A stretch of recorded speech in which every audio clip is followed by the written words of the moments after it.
Okay mga katrops, good afternoon na pala mga katrops. Ayan, let's go mga katrops. Bibiyahin na naman tayo mga katrops. Going to Binondo tayo ngayon. So kumain lang tayo para tuloy-tuloy na yung biyahe natin mamaya. So ito lang yung napaaga yung pagkain natin ngayon kasi alas 12 pa eh.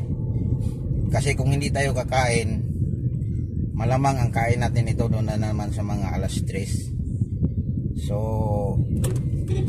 ngayon parang lagi na lang tayong hindi makakain ng nasa tamang oras. Ngayon kakain tayo sa tamang oras naman, kaya mahirap.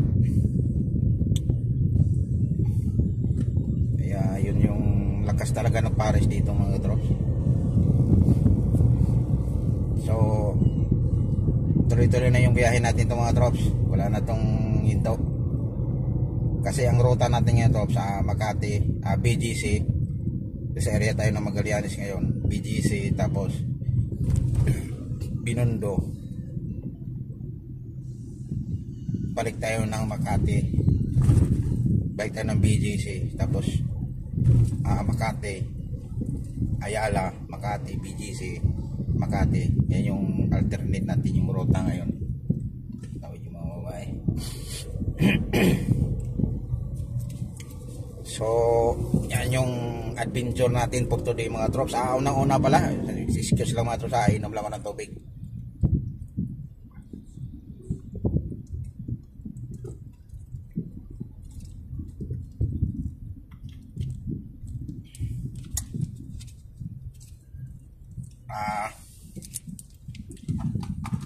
Stop na. Siya nga pala mga trops, maraming salamat sa nanonood ng video ko. Bigyan natin sila ng malaking maraming salamat sa lahat ng nanonood ng video ko. Ayan, so thank you very much talaga sa inyo na binigyan nyo yung time na para mapanood lang yung video ko na ganito lang yung araw-araw nating adventure sa Metro Manila. Mayroon akong iba sa out of town, so hindi ko pa na-download. Yay, bilis na yung taxi. So yung video natin ngayon mga katrops, abangan nyo mga trops, ito diretso na lang to.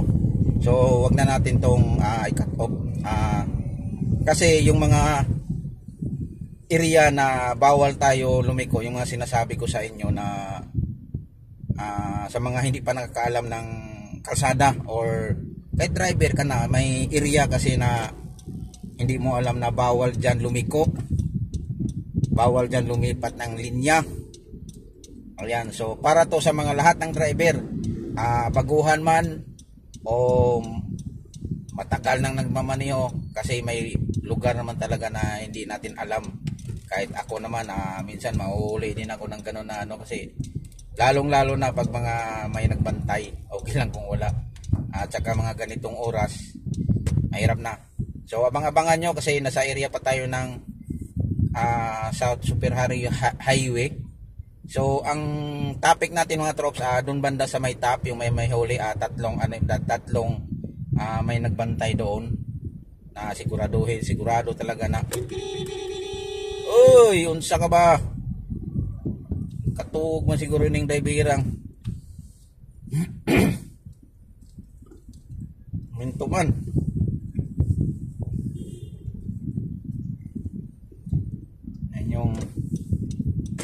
Yan yung pula. So puminto siya nung nagkalampas na sana tayo. So dito mga trops, sigaling tayo ng Walter Mart. So dito, dyan yung mga sasakyan na tumatakbo. South Super Highway na yan mga katrops. Bagal talaga itong kutsi nito.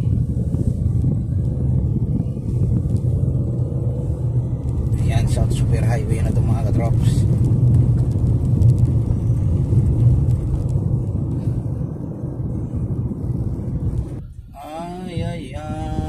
na walang traffic mga katrops. Nasa Skyway. Sa South Super Highway tayo mga katrops, oh. Time check natin mga katrops, 12:30 na pala. Going to Binondo. Ito yung maganda mga katrops talaga pag walang traffic. Yan, oh. Mahaba pa naman yung stoplight dito mga katrops. Ayan, bantay mga katrops, oh. Nasa gitna talaga siya eh. Grabe. Gitnang-gitna talaga siya. Ayan mga katrops, oh. Puro mga malaking sasakyan. Ito yung mga mahirap mga katrops pag mga ganito, mga malaking sasakyan, lalong-lalo na sa mga nagmumotor. Ingat-ingat lang kasi wala tayong kalaban-laban dyan. Pag mahagip kayo dyan, wala talaga kayong ano dyan. Ay kaya pala, ayan o, nagbanggaan mga katrops, o, ayan o. Yun, grabe. Sus, puti, hindi inaabot yung.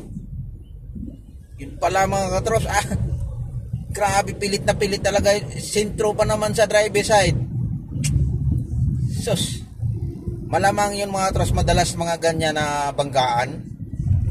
So, yung mga ano yun, mga mainit na hot pa kayo magpatakbo mga katrops ba. Di katulad sa mga veterano na nga kulang. Grabe na namarug. Nanindig yung balahibo ko mga katrops. Buti hindi inaabot ng driver nun. Grabe talaga. Sipin mo mga katrops, binangga niyo yung trailer. Tapos ang trailer pa naman mga katrops, eh yung dulo nun bakal. Tapos ang may laman pa na ano, container na di 40 yata yun. Kanto pa, antibay-tibay nun. Dito yung nakayanan sa preno mga katrops. Inabot talaga yun. Baka inantok yung driver nun. O, nakaidlip. Yan, kasi naranasan ko na yan din mga katrops. Buti na lang hindi nangyari na ganun sa akin noon. Nung bago pa lang ako bago pa akong natutong mag-drive. Tapos laging OT, overtime. Pala nakaidlip na pala ako. Buti hindi naabot sa ayun, lumapit na yung hindi umabot sa sasakyan. Grabe. Alam mo yung experience ko ng ganun ang mangyari mga katrops. Pinawisan ako ng malamig na yung pawis mo na buo. Dumiretso yung van. Dito tayo. Ayan yung motor yung mga huli mga katrops. Grabe, nanindig yung balahibo ko mga katrops. So ayan mga katrops. Ito mga katrops, explain ko lang sa inyo mga katrops. Nandito tayo ngayon sa may South Super Highway corner. Ay, tinakpan sa tinakpan sa yung van yan, wala tinakpan eh. Nandito tayo mga katrops sa corner ng South Super Highway, corner Quirino. So yung mga tumatakbo na yan mga katrops yan, galing yan na doon sa may Paco, Plaza Dilaw, doon basta doon yung banda. May mga huli din yan na area mo pag doon ka na area. So kailangan pag lumiko ka, yung papunta ka ng Makati, kasi yung pagdiretsyon mo yan, tough na yan. So kailangan nasa pinakagilid ka mga katrops, yung side doon, yung mga dumadaan yan, no? Yan. Pinaka fast line ka, kumbaga, kasi pag nasa fast line ka, pag dumiretso ka, yari ka. Kung may nagbantay doon sa unahan, yung pataf. Kaya yun. So maya mga katrops, abangan yung na may manghuli din. Kita natin kung mayroon pa sila. Mayroon nga Ayan. Papasilip ko sa inyo mga katrops yung nagbantay. Tapos yung ano pa mga katrops, mga swerving. Kaya mahirap mga katrops. So advantage to talaga sa mga nakakapanood ng video. Kaya pag magpatpad kayo ng video nito mga katrops, i-like and share and subscribe na yan mga katrops, kasi napakalaking tulong to sa mga kapwa natin na mga biyahero. Ayan. So ito, mayroon pang tatlong ipapashare ko sa inyo. Pero ito, yung video ko na to mga katrops, Pero ito, refresh na lang to para sa mga hindi pa nakakapanood kasi natakpan na yung mga video natin sa dami na ng video natin upload sa YouTube channel. So refresh lang to mga katrops. Ayan mga katrop. So nandito tayo sa may San Marcelino Street. Ayan, so yung sign na din yan mga katrop dyan, yung mga kutsing dumadaan. Kailangan pag lumiko ka mga katrop papuntang Quirino, yan sa may sa super highway, pipisto ka na sa pinakagilid din dito mga katrop yan, yung kalsada na yan sa kabila. Yan yung stop na yung puti na kutsi kasi tayo na ano. Kasi mayroon din yung mga huli dito mga katrops. Dito ako dyan, nahuli dyan ako dyan mga katrops. Nagtalo kami dito kasi may nanghuli dyan pagtawid. Sa pangalawang lane ako doon tapos lumiko. Nagtalo kami doon, siguro mga anong oras ba yun, mga ganitong oras din kasi pag lumiko ka daw, doon ka daw sa pinakagilid, nagtalo kami kasi sabay naman yun mag-go mga katrops, pero nadaan ko lang yun sa mga magandang pag-uusap, kaya ayun. So yan, mayroon din doon mga katrops sa may San Marcelino Street. So dito mga katrops yung sa may TAF, tingnan natin mga katrops Ayan mga katrops. So dito mga katrops, may manghuli din yan ito mga katrops. Ayan no right turn on red signal. So ayan, may manghuli din. Yan, may manghuli din doon mga katrops pag lumiko ka nga na naka-stop. Kaya advantage din yun sa nakapanood. Ito mayroon pang dalawa, papakita ko sa inyo. So dito na tayo sa may area ng TAF Avenue. Ayan mga katrops, nasa Paco, Pedro Hill tayo na area. Pedro Hill TAF. Ayan. So dito din mga katrops, mayroon ding manghuli dito mga katrops ha. Titingnan nyo mga katrops. Dito tayo sa may sa may Pedro Hill TAF.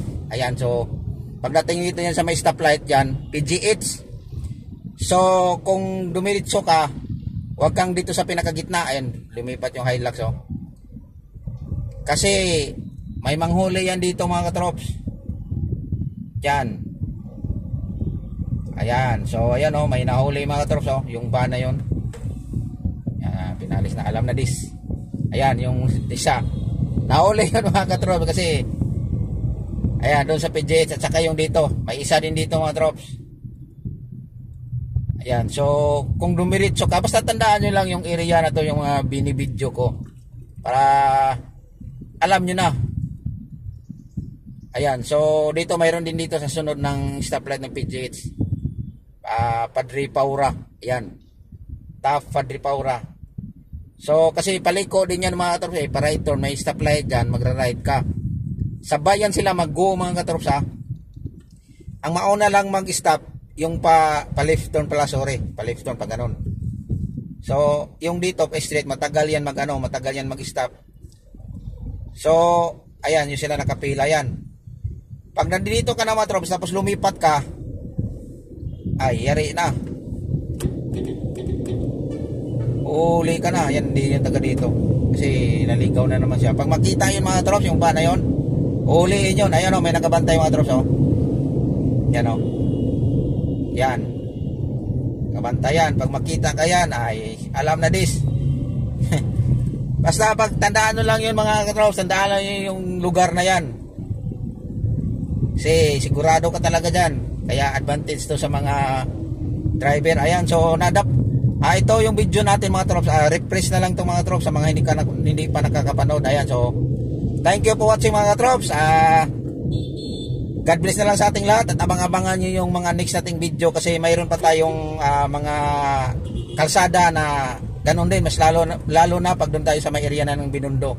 So abang-abangan nyo lang mga trops yung mga video natin sa sunod. So thank you po watching mga trops. Ulitin ko, God bless sa ating lahat at ingat-ingat lang po tayo sa trabaho natin. Bye bye.